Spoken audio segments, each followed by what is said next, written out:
Welcome back to the Barbecue Ranch, the eastern branch of the Barbecue Ranch.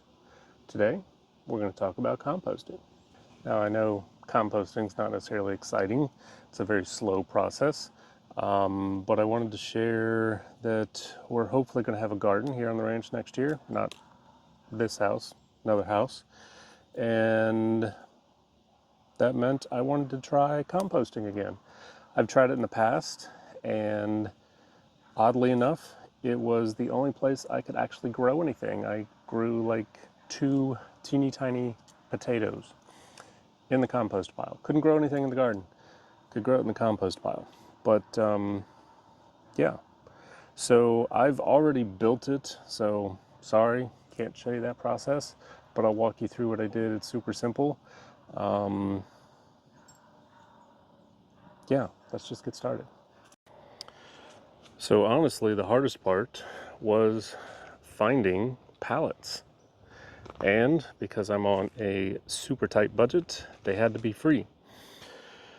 Well, there's a place in town that gets a lot of pallets in with their shipments, and they basically have an open invitation to come and get them whenever you want, whenever they're there. So I did.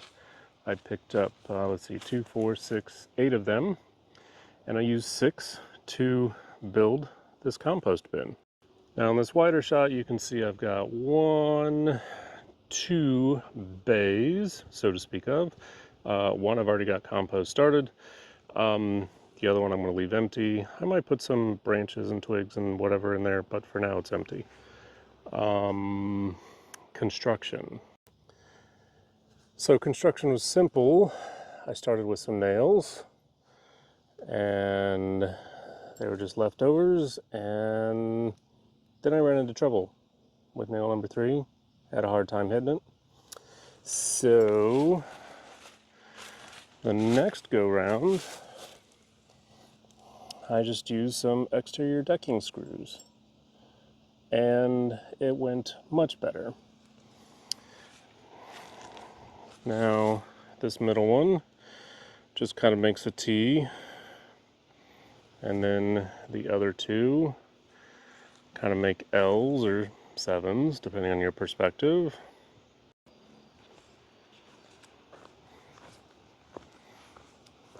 Hang on, I gotta add some fuel to the fire.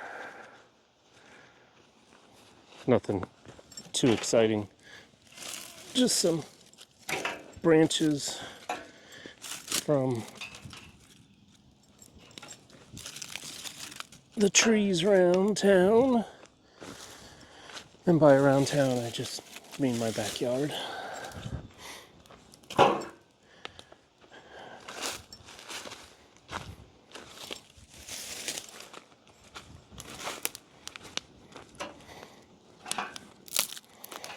I may have to go to town later today, so I don't want this to get too big with some logs. It's also going to be like 80 today, but that's a good start.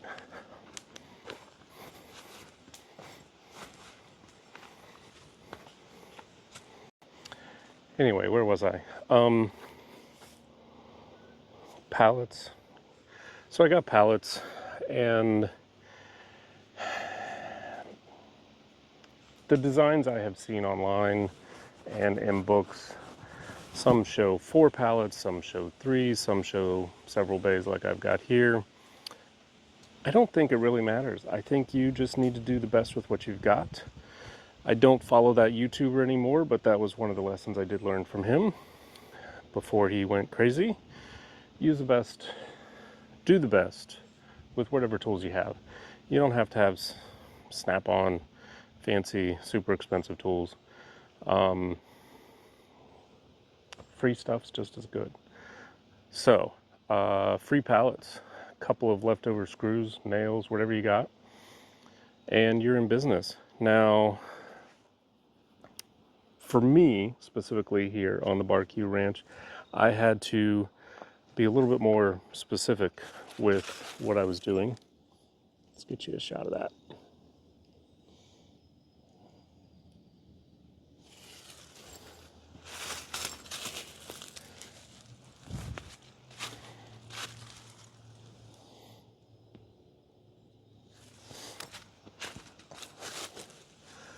So from this edge to the other edge, I had to be 5 feet plus, because at some point, hopefully, I'll have enough compost that I can haul it out of here with the tractor. And the tractor bucket is 5-ish feet. 5 feet or 4 feet? Might be 4 feet, but I think I said 5 to give me a little extra cushion. So that's why 1, 2, 3, 4, 5, 6 pallets gives me 2 bays. And what would I do different? Probably push this pallet out a little bit more, and then that middle group of 2 pallets just do right in the middle of the pallet, just to make the math easier, construction easier. I probably would have taken one of these planks off on the back side here, and maybe use that to help tie it together, especially cross-strapping. I'm not necessarily worried about the wind, but if I had a cross strap here on the diagonal, I think that would maybe make it a little bit sturdier, especially if you ever see me drive the tractor or my kids drive the tractor. Somebody's gonna hit the tractor. So somebody's gonna hit that. Yeah. If you've ever seen me or my kids drive the tractor, that extra space is going to be helpful, because I guarantee you somebody's going to run into the compost bin, and it's probably going to be me. So extra room, great. But otherwise, do whatever works for you.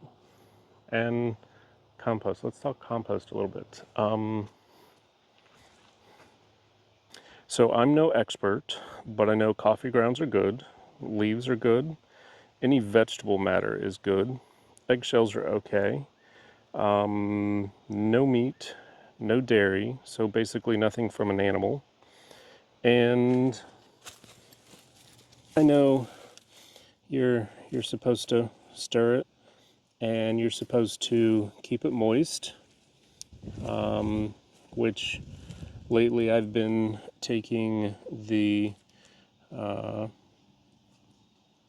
water from the dehumidifier in the basement and dumping it on here, and hopefully I can mix it once a week. But I think if I get close, we have some of our first customers. Mr. Ants, plural, welcome. Please feel free to eat out here and not in my house. Thank you. And that's all I got. If you're wondering what this is, it is a hot water heater pan that we use as a lid for the burn barrel. So for now, I'm just going to sit here and read. It smells like smoke. That's all I got. Hope you have a good day. We'll see you next time.